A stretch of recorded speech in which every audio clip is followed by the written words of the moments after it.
Are you ready? Starting now? Well, now you just messed it up, you knob. God, you know that the shit that we go through for this, huh? I know. Fuckers better appreciate it. What's the title of this podcast again? I don't know. Objects, I don't know. Something with a penis, I guess. Right. Right. Popular with the ladies. Right. Oh, I'm not even going to apologize because hopefully it sounds fucking hilarious.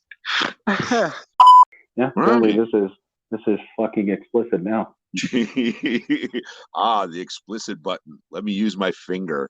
La, la, la, la, la, la.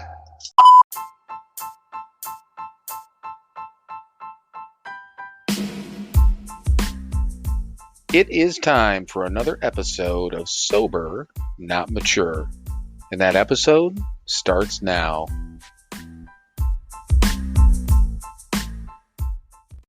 All right, everyone. Welcome to yet another episode of Sober, Not Mature. It is a Friday night, and Mike and I were just talking before we connected here. It's a beautiful Friday night here, weather-wise. And Mike, you said it's pretty nice there too, huh? It is. Happy Friday the 13th, everybody. You know, it's kind of funny that that completely blew out of my head today. I mean, here and there I was seeing memes, obviously on social media.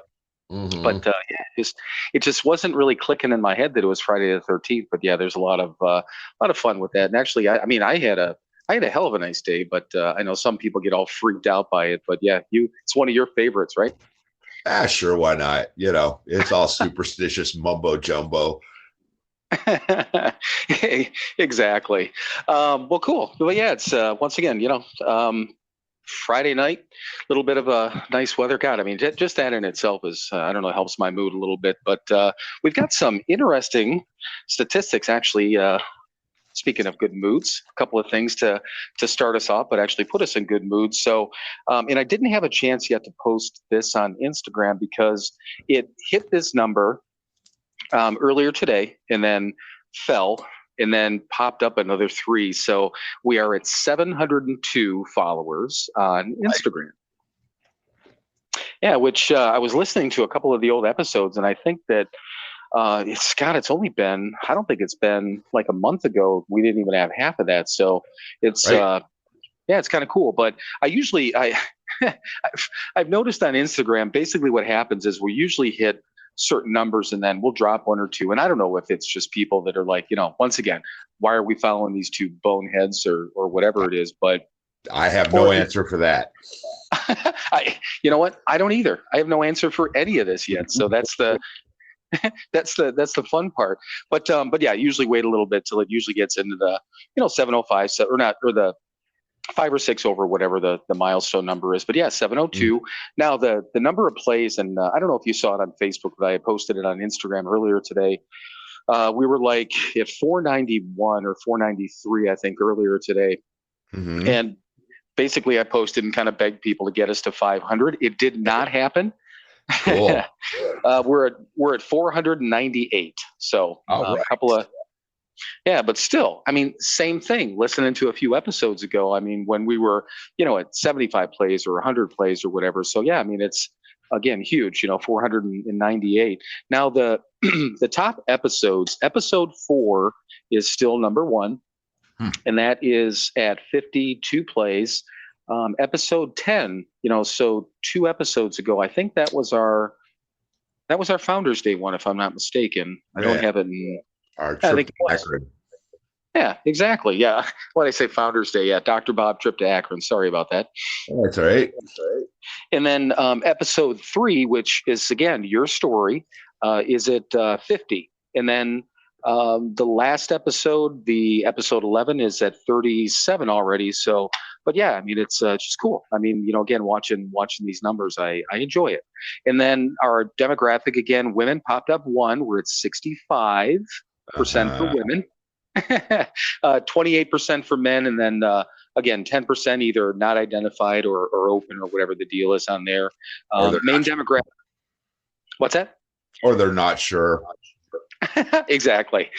Not sure they want to admit what, that they're even listening, let alone, gender. So I get that. So 45 to 59 is still our main demographic at 49%. 35 to 44-year-olds at 30%.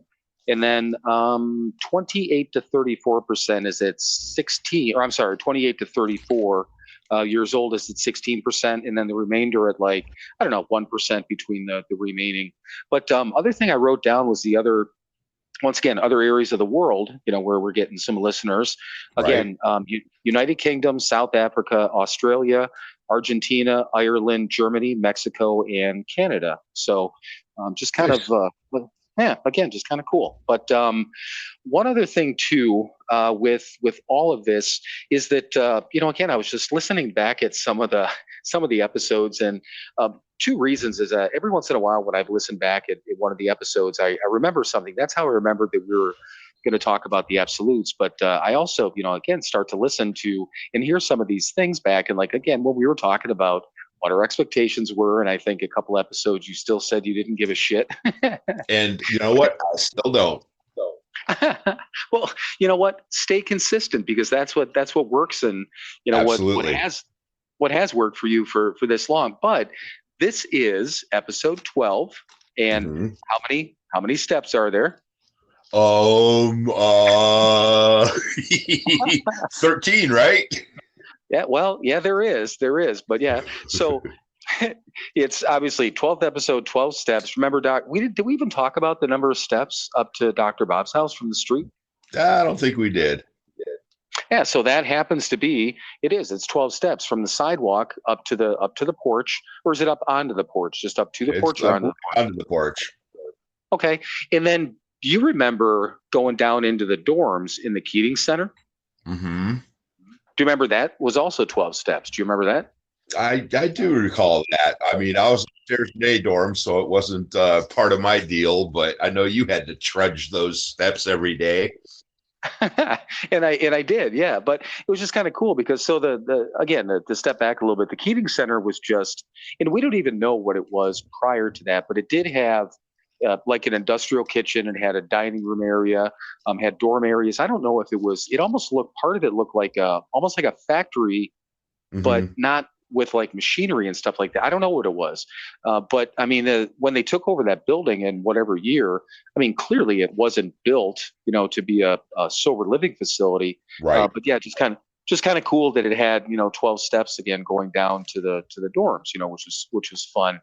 And then the only thing I thought about was we should have recorded this yesterday, because it would have been the 12th, and 12 years for us, So I mean, it's just a bunch of fucking 12s. All these fucking 12s all over the place. So we blew it by not recording yesterday. But hey, it wouldn't be the first time that we failed by a day. Well, you'd fail by 4 days. So exactly. but yeah. So what's that? You cut out a little bit. A day late, $1 short. Exactly. Right. Yeah, exactly. Story of my life too, in most cases. But yeah, we were talking about the weather and stuff like that. And so we got, I actually let everyone go today about 15 minutes early, which was, every once in a while we try to do that. But I mean, it seriously, it was so nice. And I've got like a 30-minute commute on the way home. But, I was thinking about that. Again, back when I was drinking and stuff like that, getting out work even 15 minutes early, 5 minutes early when the weather was nice, it's like, okay, more time to get out and, go figure out what I'm going to do from a drinking standpoint. But what I was looking forward to was getting into my car, opening up my sunroof, putting the windows down, and I cranked the Foo Fighters all the way home. And it was wonderful. And I got home, and I was in a great mood. I grabbed my pizza. They didn't fuck that up this week. So cool. That was good. And here's the funny part too, is I thought about it. I'm like, man, I'm in a really good mood today. And I'm like, yeah, probably the weather. But then so I'm sitting there trying to figure it out. And I don't know if you remember, I did that once, probably more than once, but I just remember one specific time when you and I were living in the house together. And just one of those things, I'm like, you know what? I'm in like a really good mood, and I don't know why. And you're like, why are you even questioning it? Right. And I'm like, I don't know, because it's just even like, but it happens on the other end too. I end up in, some sort of a shitty mood and I can't figure it out. And usually I try to figure that out so I can, if it's something, festering that I got to work through. But, Mhm. but yeah, I don't know. I mean, work sucked this week. I was all stressed out about, just silly things. I mean, it's just a lot of stuff going on at work that just caused a lot of stress. And no, Right. the world for me to be in a great mood, but I am, and I'm like, I'm not going to question it. But it was just, well, I already did, but Right. Of course. Right. But we have to work that muscle, man, that gratitude muscle, Things are going well. Let's enjoy it. And it's not natural and normal for us. I don't yeah, know. I have to work at it.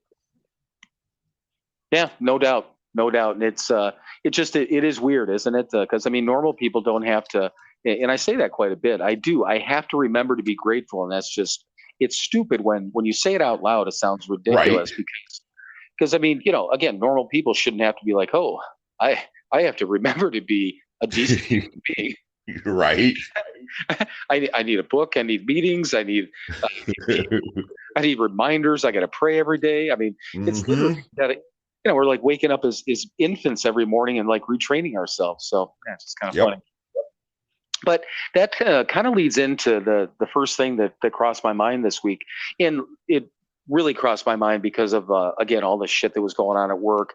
But I thought about when both of us first started working, and I know what your first job was, you know what mine was, and Hmm. obviously your second job and what my second job is and where all that led to.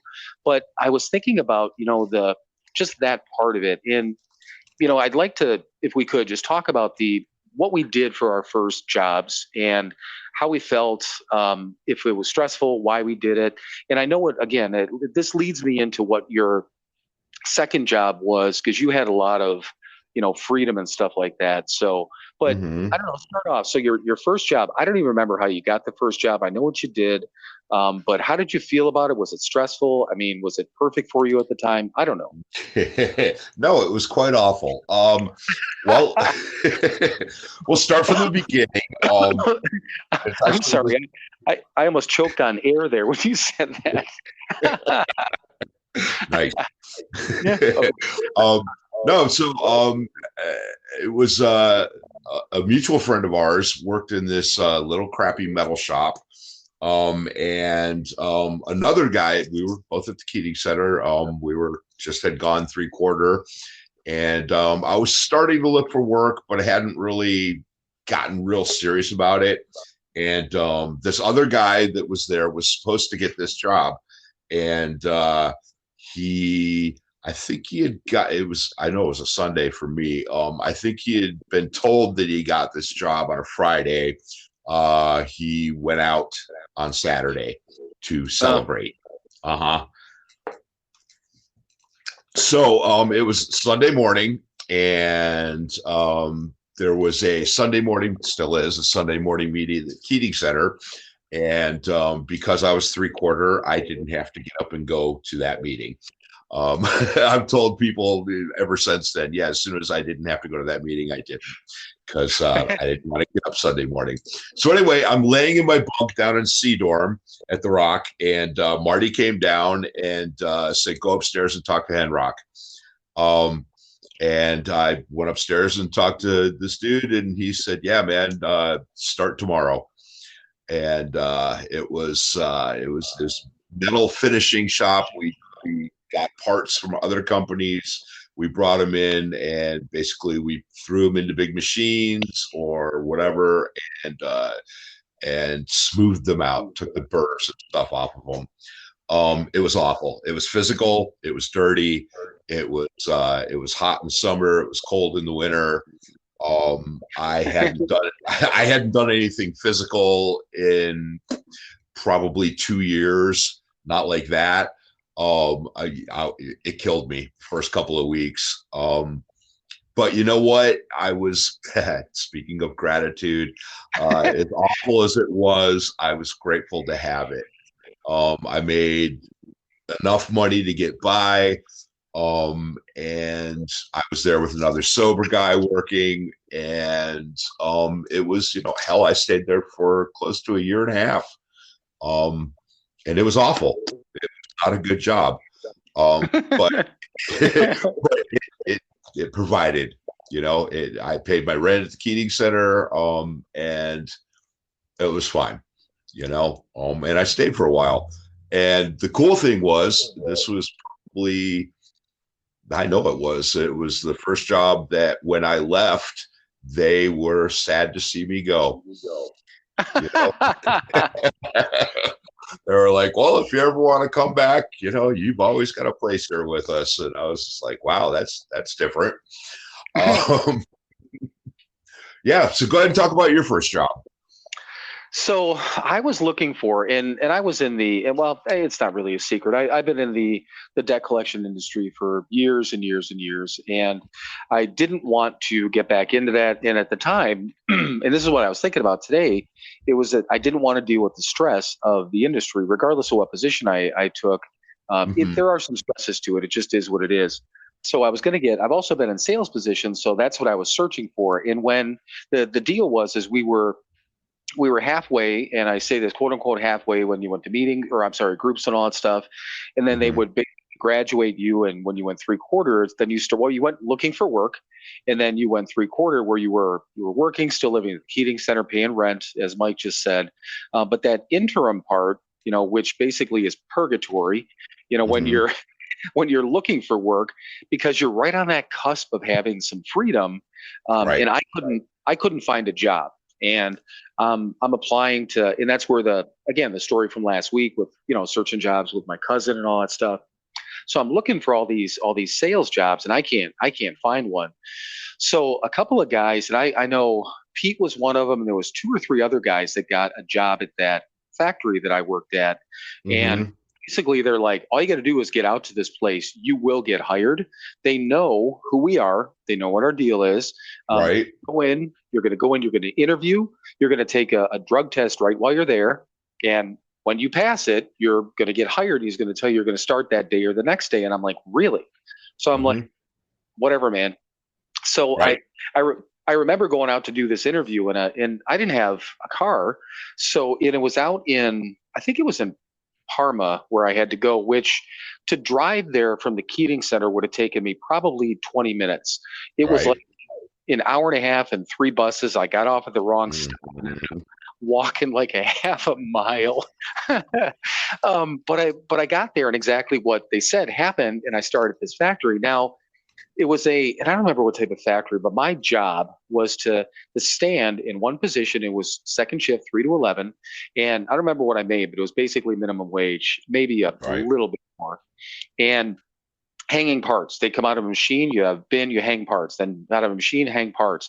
But they're on these little metal clips that come out, and when you're hanging them up, depending on the part, literally there's no way around it. You're cutting the fuck out of your hands, number one. And I'm standing all day, and this is, even though it's at this point I'm 60 days to almost 90 days sober, whatever it was, I still my body hadn't really healed from whatever trauma I went through, so I wasn't doing the heavy lifting, physical, that sort of thing, but it did it.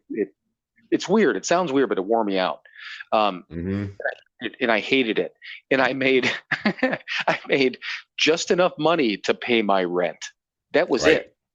And my mom was the one that was helping me out. She was giving me, again, a 41-year-old man.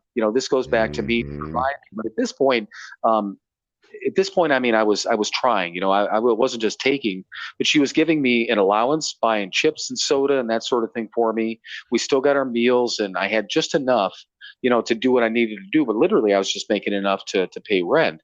And it wasn't the awfulness that you had by any stretch. I wouldn't have been able to do what you did. There's just no way. I wouldn't have been able to physically do it. It would have. I just couldn't. I couldn't. So that was my first job, and that led into something else. But your second job, I think, was because I remember how you ended up getting it, how you heard about it, and then that went into this whole. Well, basically, I'll let you tell it. But I think one of the most important parts is how you got it, who you got it from, and that you know how you felt. So go ahead. Yeah, right. So I am a professional truck driver. I had done that for a while. I was still drinking at the time, but And then, but I stopped doing it because it was, getting in the way of my drinking. But, but I still have my CDL, my commercial driver's license. I always hung on to that. And, I still had it. And I knew early on, it's probably why I stayed at the metal shop as long as I did, because I knew I wasn't ready to go back out on the road by myself. I just wasn't. So anyway, I'm approaching 2 years sober, and I'm at the Keating Center. We had already moved out at that point, but I was back at the Keating Center doing a big book study. A friend of ours he led the study, and I liked it. So I was there on a Tuesday night. And after the meeting, a guy we had gone through there with, a guy named Wes, he came walking in after the book study, and he said, "Hey, man, you still got your CDL, right?" And I said, "Yeah." And he handed me a phone number. He said, "Call this number." So I called the number. It was a woman who was also in the program, and she had a truck. She a very small trucking company, one truck, but she owned it, and she needed a driver. And I called her, and I hadn't driven at that point in 7 or 8 years, but she took a chance on me, and I took her truck out and drove around about half of the country for about a year and a half with her. And it was fate. It was whatever you want to call it, man. It's, a power greater than myself looking out for me. I was in the right place at the right time. I was involved with all these drunks, and there was a need that needed to be filled, and I was there to fill it. And it was pretty cool. So I drove for her, like I said, for about a year and a half. Wasn't the perfect situation by any means. Like I said, she had one truck. And half the time didn't really know what she was doing either, but it was okay. It got me back on the road. It got me the experience again, so that when I was done with that phase of my career, I was back into it, and I had that year and a half of experience, recent experience again, and without, running into anything and wrecking the truck and all that good stuff. And so it was time to go to a real trucking company. I could walk right in and do it, and I did. So yeah, it was being at the right place at the right time, doing the next right thing, do good, get good, all that good stuff. Well, in the other thing too, I think the piece that you left out was there was somebody that you didn't care for that gave Wes the phone number, right? Oh, God, that's right. Yeah. You know what? It was, yeah, I forgot about that too. No, it was well, I'm not going to use his name. It was a guy named Jack, who was absolutely not one of my favorite AAs. He was an asshole. Just because you get sober doesn't mean you stop being an asshole. And he was a wonderful example of that. But yeah, it was it was a guy, and yeah, God, I forgot all about that. Wow. That was to me, that was one of the best parts in it. And I remember that Wes is the one that gave you the phone number, but then he said who he got it from. I remember you're like, he got it from Jack, blah blah. And right. Nobody, well, I mean, out of our group, we didn't care for this dude, and there's a lot of things that are unimportant, but But it's funny because, again, some dude that you just, hated, basically, pass along the phone number to Wes, and then, you end up with this thing that literally puts you where every place you are now is because of that asshole. Right. Yeah, right. So thanks, asshole. I appreciate it. Exactly. But so here's the other thing that I thought was kind of cool. And that's when, even though I used to tease you every once in a while, but you posted on Facebook every single morning and along the way every single day for that entire time, and even after that. And you told me why, and share why you did that. Well, because I was in this truck by myself, traveling around the country. I was going down to Texas and then going up to Minnesota and going, east to New Jersey and all over the place. Basically, clearly everywhere around. Anyway, doesn't matter. I was going all over the damn place, and I needed to keep myself accountable. I needed to let people know I was still there and still doing what I was supposed to do, even though I was, for all intents and purposes, by myself. And at 2 years sober, I needed to do that. I needed to be accountable every day. So I did. I would post every day. Hi, I would, I'd start the day off with just, have a good day, everybody. And then, I wherever I parked for the night, I would post, put a location and say home for the night, just to let people know I was there. I was doing what I was supposed to do. Yeah. And I thought that, and like I said, the initial thing again, who you got it from, that was, to me, it was just funny, but that part of it, that accountability part, I thought was huge. And I used to post every day just and you see them now on Facebook. I come across these things that I'm sharing from 11 years ago, and Right. they're quotes every single morning when I would get, because I'd usually go to Burger King or sit in the lunchroom at work or whatever before I started, and I'd Right. find a recovery quote, and I was doing that for myself, but I posted on Facebook, and it wasn't, even though they were.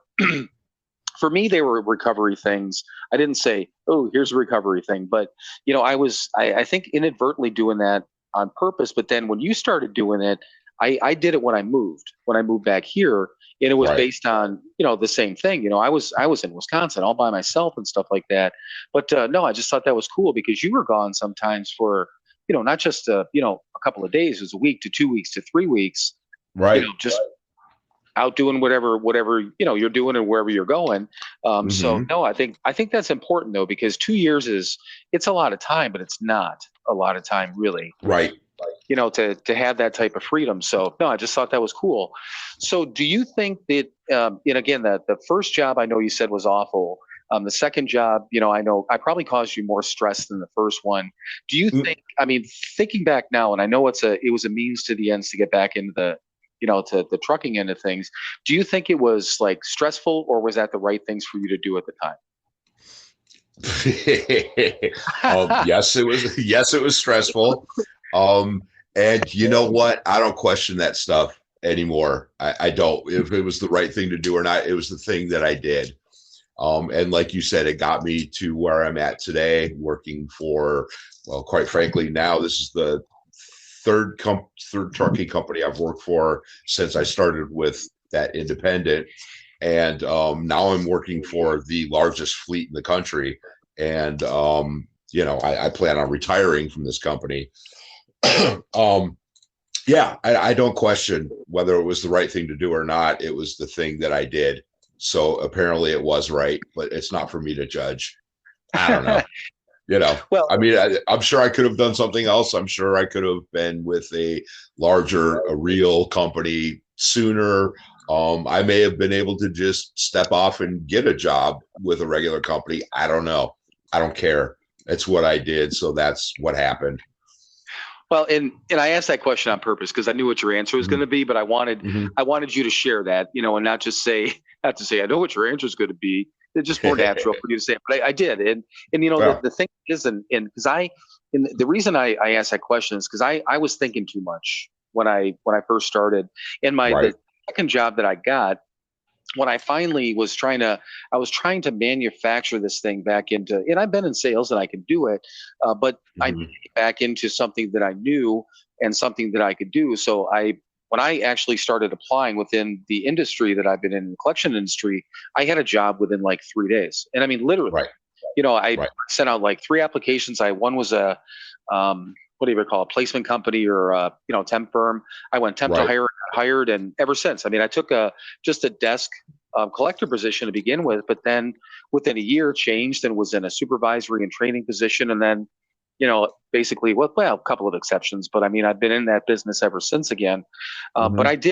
I tried to I tried to overthink it, and I tried to figure this is going to be stressful and whatever. Where you didn't, you just let. But I mean, you just let everything flow. But that's Hmm. one yet another example of you and I. Right. I just and I guess the only thing that I can be thankful for a little bit is number one, I know what my issue is. I Right. can't I can't always correct it, but I have, if nothing else, I have you because everything I run Mm, by you. I mean, we've had sponsors and all those different things, but right. I've always come to you, Hmm. first, and then talk to a sponsor or something like that. So 9 times out of 10, you're the one that's like, "What the fuck are you doing?" I'm like, "I don't know," but Yeah. yeah, and, I mean, my job right now is it's stressful. It's stressful based on the situation. I don't know that I'm completely happy with what I'm doing or what I want to do next, but I don't know that I want to do this forever. But Hmm. it's a situation where, um, again, I have a job. It pays decent enough. I've got, I think, job security. I have an Right. opportunity now to in a couple of months, kind of expand off and do what I want to do. Hmm. But one way or the other. I mean, I'm at a point in my life where I think I can. You just said you want to retire from that place. I don't know that I want to Hmm. do that, but I'm in a Right. position where I'm like, okay, I think I know what I want to do. It's not necessarily this, but I'll figure it out. And Right.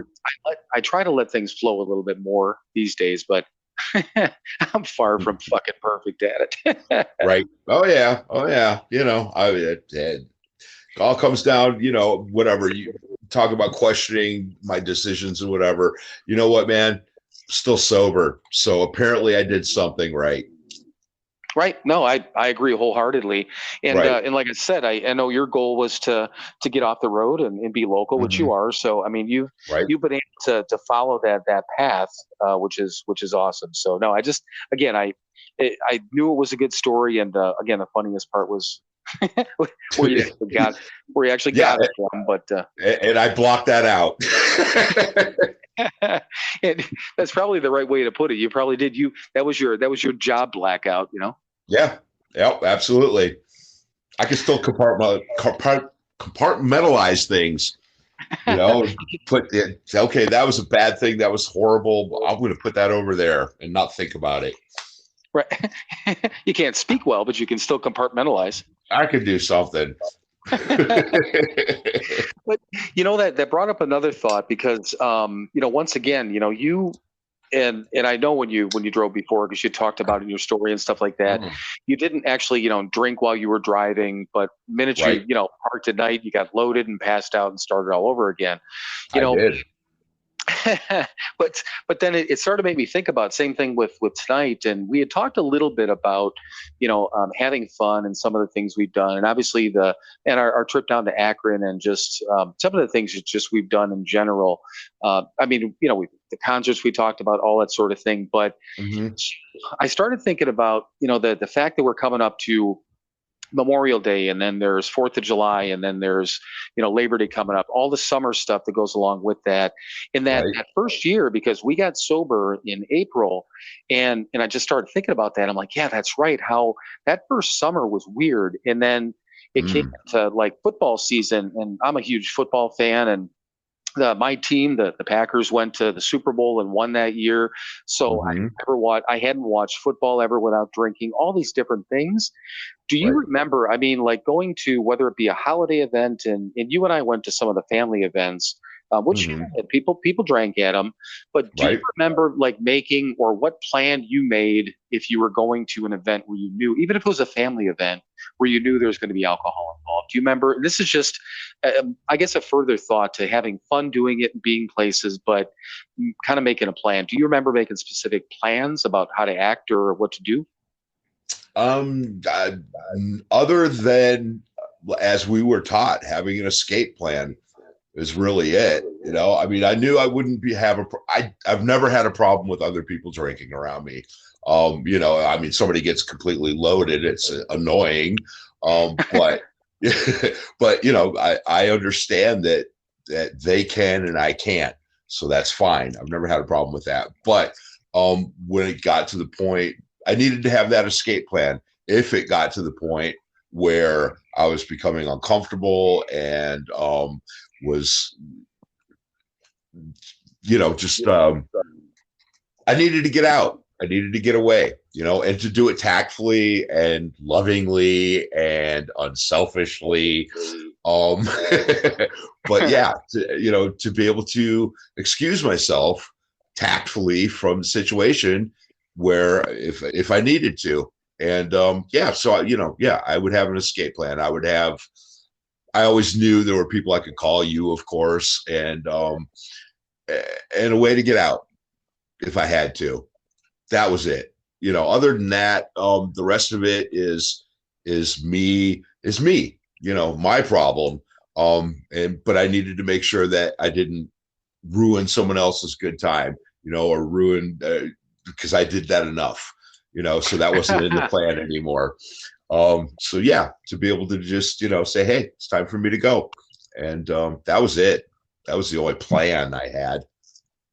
Well, and it made me think about it too, just again with these holidays coming up, because Marty used to basically lock us down on, not lock us down, but the Keating Center, he wouldn't let people go anywhere on the holiday. So Right. we would and we were only there basically for, 4th of July, I think by that point were we Yeah, starting to look for work at that point. So we weren't really, I think so. Yeah. yeah, but I know, but that obviously the first Memorial Day, I remember we just did, it was like the bags tournament that we did, and we were all pissed off because we couldn't go anywhere. But I mean, Right. he knew better, than to put us in that situation that, that new and that fresh.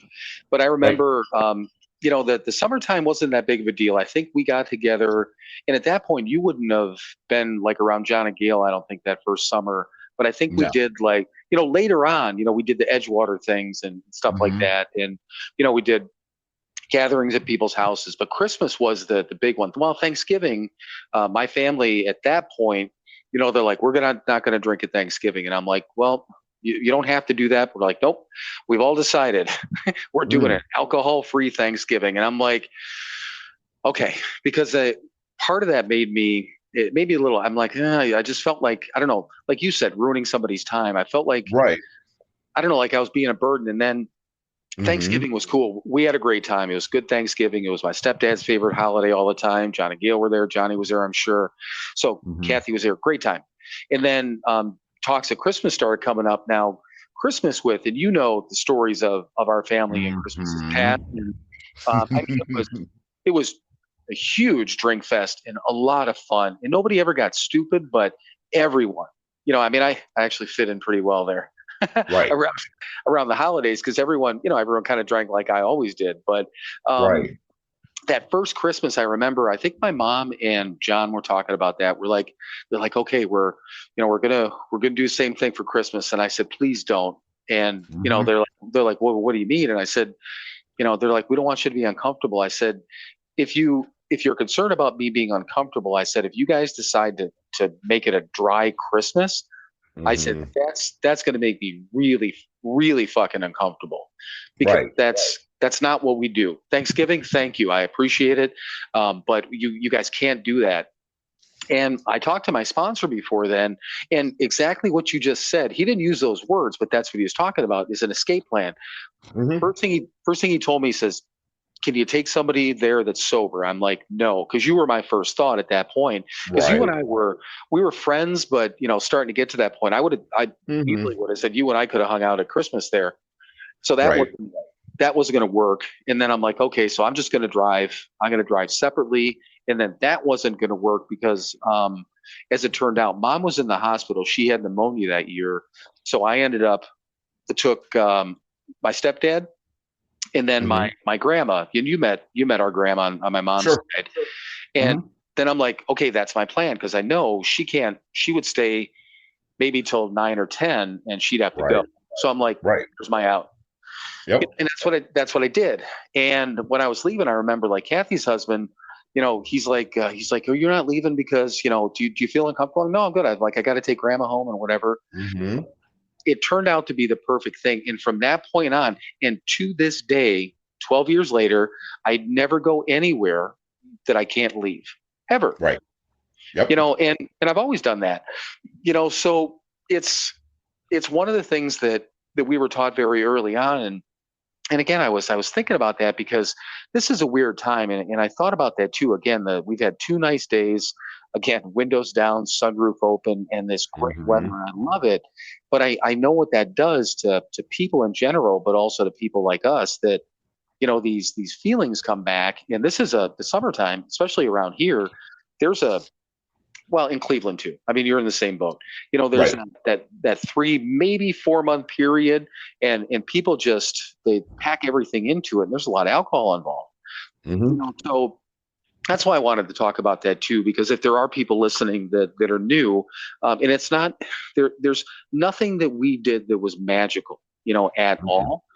All that we did was a basic thing. Have it, and I love the way that you put that. Have an escape plan, but Yep. also I never thought about what you just said as far as leaving tactfully.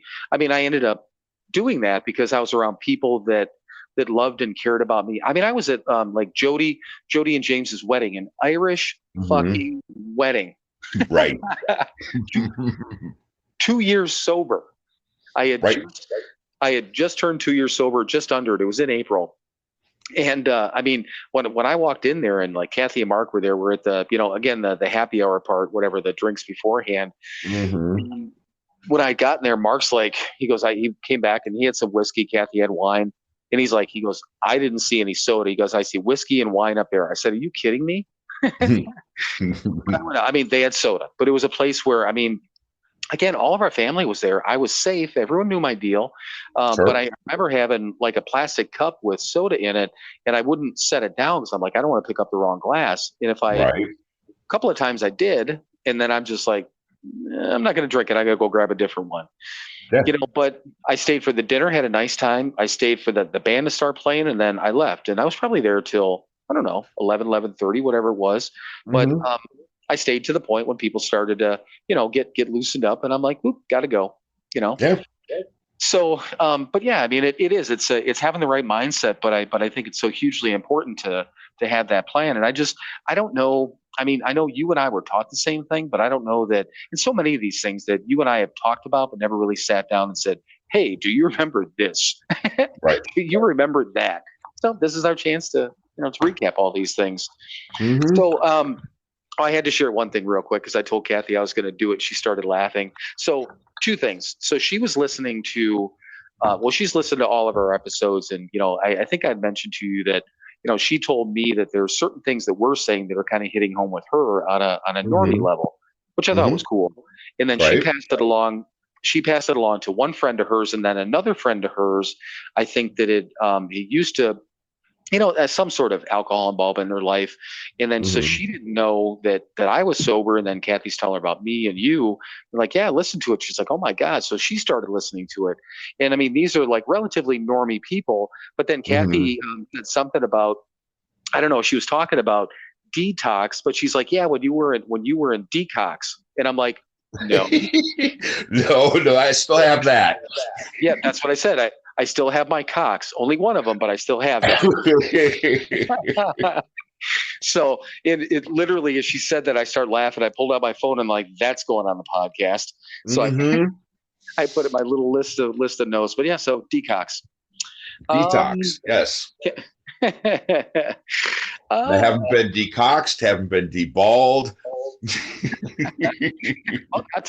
I, I'm like new. I would say should we call it neutered? I have my nuts though, but That's true. Yeah, you've had your tubes tied. yeah, I've had my male tubes tied. That is correct.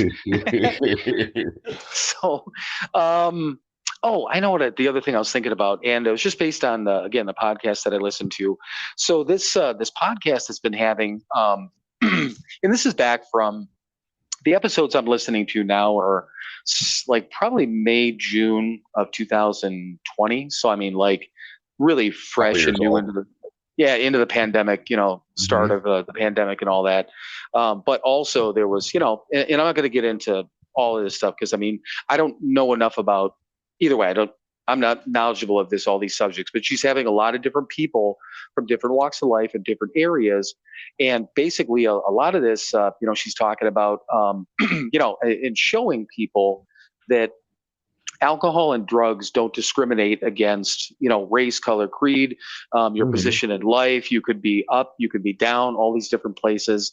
And I thought about that in, well, two things: that the different types of people that we've listened to and watched lead, everyone Mhm. from, I mean, just off the top of my head, judges, attorneys. Do you remember the priest at Who Do You Know? Barely. Oh, you Oh, know he what? was, Yeah, I do. I do. and he was a younger guy too. Right. And I think Right. there might have been one other priest that we heard at one point. But the thing of it is with those guys is that, and I never really thought about it. Well, first of all, I mean, it's a priest, but I mean, that's one of the things. It's like, okay, in my head, I remember when this dude walks up and he's got his collar on at the meeting and stuff. I'm like, Mhm. Jesus, God didn't even give that dude a break. I'm like, what the Right. fuck? but but he talked about, the fact that, how much alcohol and things like that were given to him as gifts from his congregation. Everyone Mhm. always inviting him to dinner and all these different things. But the separation that, and even our sponsor, the gentleman that sponsored both of us, didn't he Mhm. start going back to church? But he separated it because I think his priest told him, he goes, "You Right. go over there." He pointed to the meeting because I think it was the same church. He goes, "You Right. go over there for that, but come over here for this." Right. That separation part of it. But Mhm. it just made me think about it, that all the different people that we know from the different walks of life, like, Seth, for instance, was a police officer. Right. Um, I mean, we've known people that, like, Pete was he was a high level executive, and again, Mhm. judges, lawyers, priests. I'm sure that we've known a doctor or I know we've known a lot of medical professionals because it's a it's Right. a it's an easy way to get drugs that way. Right. But Professional athletes.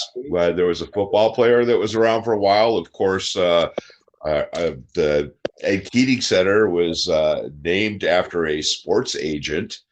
mhm, Right. Hall of Fame baseball player is very involved in the Keating Center. right. Right. Yeah. But And the then there's the low lifes and the yeah, hookers and thieves and yeah, everybody does not discriminate, as you said. Well, and the funny thing too is and you met the sponsor that I had here, when we went to that Mhm. meeting, right? You met Carl Right. or no? Yeah. Okay. So first of all, and this is the honest to God truth, my sponsor here in Wisconsin, he could be a stunt double for Snoop Dogg. Okay, and I swear to God, and that you remember, you remember, Yeah. right? Yeah. And no shit. I mean, he's my sponsor is fucking Snoop Dogg. Okay, Hmm. but long term sobriety from the South. And I know a little bit of his story, but he was like, I think, like, badass into, like, organize this, that. I mean, bad. Uh-huh. Okay, but had, I think, like 20. I'm trying to think. He's in his probably mid 20s as far as years of sobriety. But Hmm. that being, even setting all that stuff aside, but it's a reason that I asked him to be my sponsor, because again, we're supposed to ask people that have something that we want, and he does, and he did, and that was the reason. But Hmm. he used to say all the time, he used to say that, again, talking about this whole not discriminating, his saying was, the same dog that bit me bit you. And I'm Right. like, damn. Because it's true, you know. And Hmm. the funniest part too is, like, when I first got into the Keating Center, in my elitist attitude, and even though I wasn't, but I had this Hmm. mindset that, these people and you people, um, Right. and now I hate that phrase, you people. I hate it. Right. You know, Right. I don't care who's talking about who or what. Nope, because it's just this. It's derogatory, and I don't care who they're talking about. Oh, you people, what? Right. But that's how I felt, before I realized that all these guys that I thought were that I had nothing in common with, and that were, I don't know, Hmm. potentially out to hurt me, were not only the same. No one ran the same path, Right. but the end result. So do you remember it? Do you remember the meeting about the guy talked about driving his car into a house? I don't know. so so we were at it was a Keating Center meeting again, and some dude was up there, and he's leading, and again, a room full of alcoholics, but I think it was a men's meeting, might have been a Mhm. men's meeting, and I don't remember how much time we had. It was almost irrelevant, but this guy had a good lead, and he's got everyone engaged, and he's talking, and he's like, yeah, and this and that, and I went ahead and he's drunk and missed a turn, and he goes, I drove my car into somebody's living room, and then he Mm. starts talking, and then he stops, and he goes, did everyone hear what I said? And everyone stops, and he goes, I drove my car into somebody's living room, and still everyone's just like, well, kind of like the Yeah. shrugging of the shoulders. Well, yeah. And Mhm. he said that's the coolest part of meetings. He said that he goes, there's no place else in the world that you can walk in Right. and just say, by the way, I was drunk and I I drove my car into somebody's living room. And have people just Mhm. say, of course you Yeah, did. Why sounds about right. yeah. Why wouldn't you do that, right? Right. but that was a fun part too. And I don't know if I ever, or if you remember me telling me this. I remember it. I think it was Uncle John that asked me that. I was again very very new, newly Mhm. sober. We were over at their house, and he was asking me, he's like, is it? Ask me about the groups and all those different things and the meetings, and genuinely wanted to know. And Mhm. I remember him asking me. He goes, is it strange, having these conversations, kind of like bearing your soul to these strangers? And that Right. was the first time that somebody had asked me that, and I thought about it, and I'm like, you know what? I said it's not. Right. He's like, really? And I said, no, because I said, I'm not telling them anything that they either haven't done, heard, or would do. Mhm. It said, I'm basically, I'm hearing my story. They're telling me theirs. And again, I don't even think I was 30 days sober at the time. And I Mm. told him, I said, no offense. I said, it's actually I'm more uncomfortable talking to you guys than I am to them. Right. And he's like, and I think, well, how Uncle John was. I mean, Mhm. he probably apologized. I'm like, no, I don't mean it bad. It just is. Right. So I didn't realize that, I know I didn't say then, like, I feel uncomfortable talking about or to you guys now, because I didn't realize it was going to evolve, but of course it Mhm. did. And I don't mind sharing, thoughts and things like that with family, but the deepest things, stay within, as they say, stay within the rooms, right? Right. So anything else from meetings like that you remember? I mean, that was one of the wildest things that I remember. But anything else that somebody said that I don't know, not that you were shocked about, but it was just kind of like a wild story. Nah, nothing comes to mind. Again, they don't seem all that wild because it's, looking back on my quote unquote career, yeah, I did some pretty stupid, amazing, rotten things too. We all do. Like you said, the paths are different, but the results are the same, and really the intentions are the same, and the results are the same. It's all the same. Like I tell the guys in group all the time, look, man, I'm just a garden variety drunk who did a whole bunch of dope. That's it. I've heard you say the garden variety drunk all the time, but I don't know if I've Mhm. ever heard you follow it up with Oh yeah. with that, Well, I got to relate to those junkies there.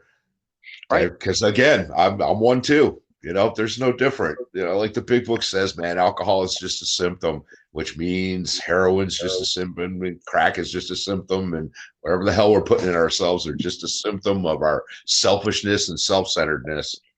Right. Yeah, I agree. I agree wholeheartedly. And that was the one thing I remember too when we first got in there. And it's kind of like I guess it was the intake meeting with Phyllis, and she had Mhm. asked, about. She goes, "Do you have any drug use?" And I'm like, "No." And she's like, "None." I'm like, "No." And she's like, Yeah, you're the weirdo when it comes to that. "Oh, I know. I mean, out of all of our friends, I mean, all you guys, have Right. done, if not a lot of things, at least a few things here and there. And yeah, I am. Mhm. But I used to mow the grass in the lines and think about it was.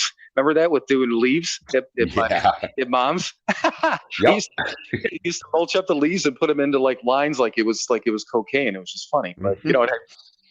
I barely seen a line, let alone done one.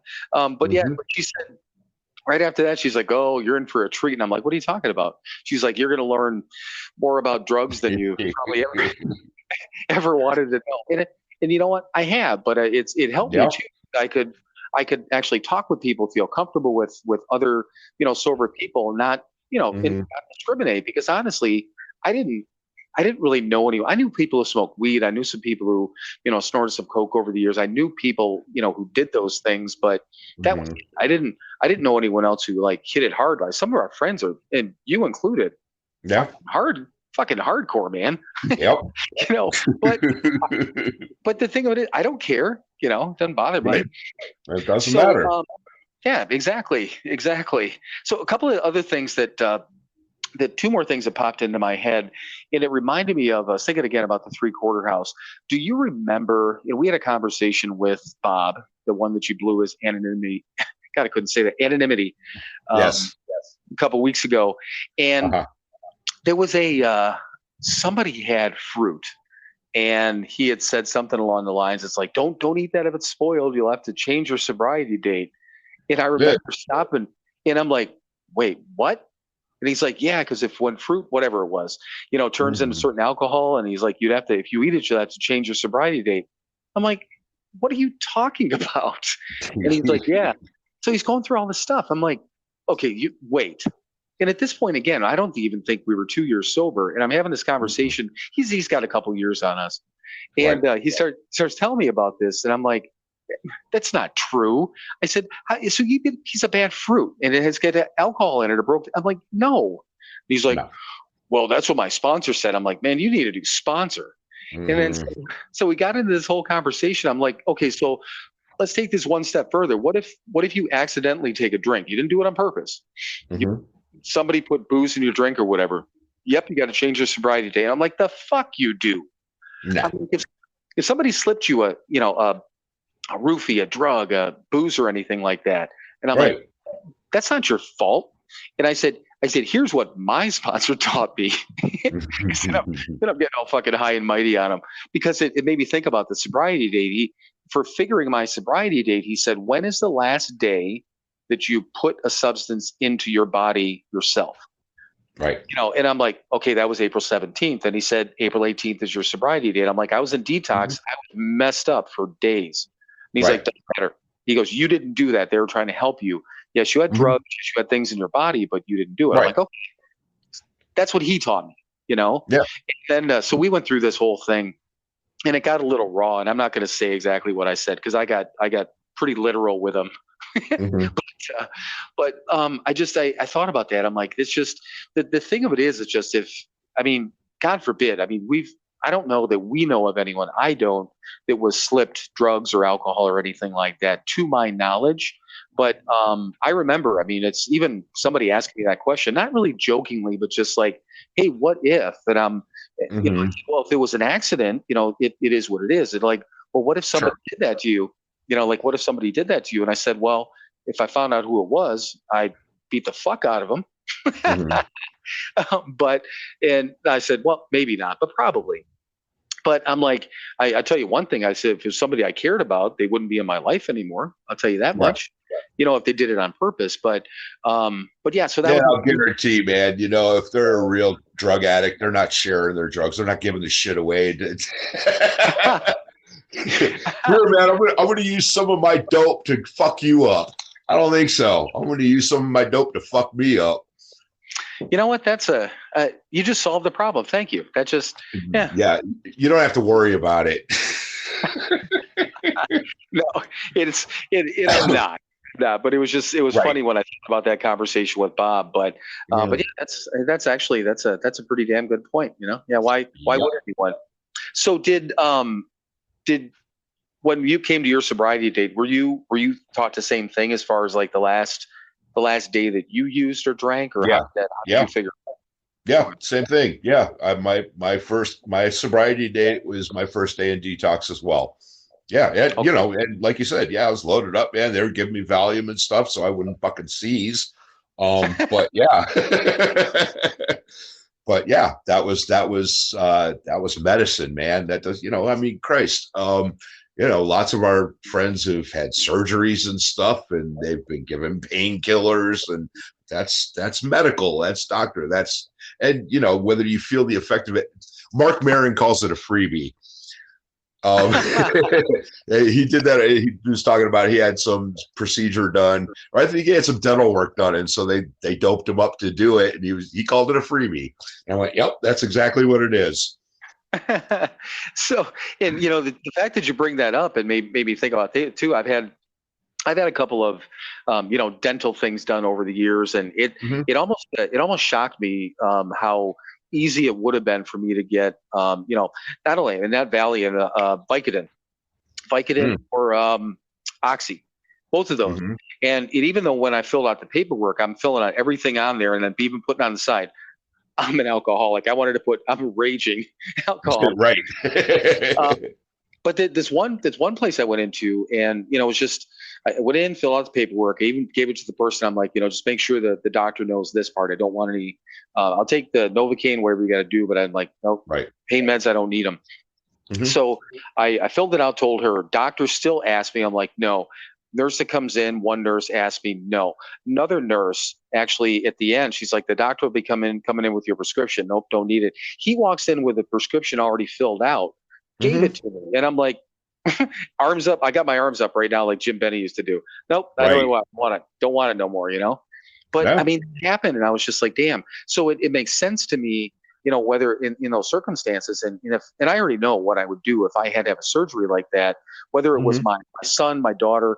I would give pills to my ex-wife and just say, hey, I'm going to stop over once a day and grab whatever I need, but Right. don't give me anything else. Lock it up. You've got a gun safe, put it in there. Again, keeping yourself accountable. Yeah, because I wouldn't want to have it around here. I mean, I don't know. Right. Again, I just don't know. So, but And I mean, and for me, it hasn't happened yet. I haven't run into that situation yet. But if I had to, if they slice me open, and I need that sort of medicine, I'm going to go into it the mindset, hopefully, with I need this to physically heal. I'm not doing it to get loaded. I'm not doing it for the effect. I will feel the effect, but I'm not going to get in my head and have fun with it, because that's not what my life is about today, and hopefully that would be the way it would happen. And I've seen people in the rooms, friends of mine, our friend Ben had open heart surgery, and he was freaked out because, he was like, they're going to cut my fucking chest open. I'm going to have to take something, or you're going to lose your mind. You're going to be in so much pain that you're not going to be able to heal properly. Right. But again, he was accountable. He talked it with a sponsor. He made sure that he had people around him to help him take this medicine properly. Because like anything else, we can't do it on our own, including taking drugs when we have to. Yeah, when we're actually required to take them. And you know what? Right. It's funny that you brought up Ben, because he was the first one I thought about when you were just talking about surgeries. He was the 1st one. And I remember that 100%. He's Ben's a really good friend of ours. And I mean, this was a while ago too. I mean, was I still in Cleveland? I might not have been, but I think you might have been. Yeah. I mean, we were maybe 2-3 years sober, somewhere around there. Yeah. I do remember it. I remember him being freaked out. Phyllis went in for surgery, and I know a couple other people that I know for a fact have done it. So, but yeah, it was just again, one of these thoughts that come into my head that sometimes it's fun to just get out and talk about. And we ended up talking that subject for probably 10 minutes. So we did. Apparently, we had some things to say about it. We did. So, but I've got all my suggestions are run through, but anything else, and I always obviously ask you, I think I know the answer already, but anything else on your mind? Not a goddamn thing. That's what we've hit the hour and 4-minute mark here. So I think we've filled our time for this week. You fuckers are going to have to come back next week to hear some more. Yeah, clearly we could talk more, but we're not fucking going to. That's right. All right. You don't have to go home, but you can't stay here. Exactly. Go back and listen to and listen to the other episodes. Come on, man. Right. All right, brother. It is your time and your turn. All right, man. Thanks for listening to another episode of Sober Not Mature. Be good this week. Be kind to the people around you, and never forget, fuck off. All right, brother. I love you. I love you too, man. We'll see y'all next week. All right, bye. Bye.